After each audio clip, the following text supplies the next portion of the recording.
Banche Venete, siamo all'ultimo atto, ovviamente per i correntisti, perché per la magistratura, lo Stato e soprattutto gli azionisti truffati il percorso è ancora lungo e purtroppo pieno di insidie. Parliamo di 840.000 conti correnti per Vicenza e 580.000 per Veneto Banca, che nelle prossime ore diventeranno un ulteriore pacchetto clienti di Intesa San Paolo, acquistati tutti ad €1.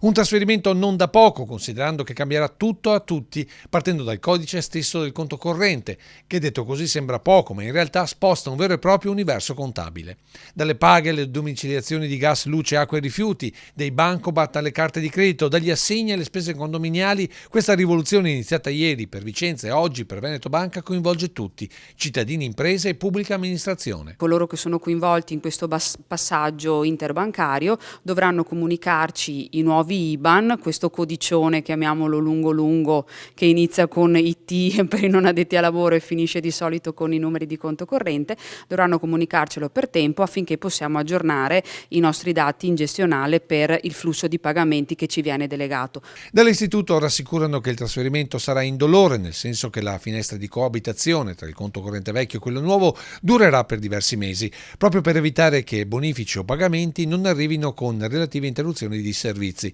I consigli comunque sono di controllare con calma tutto.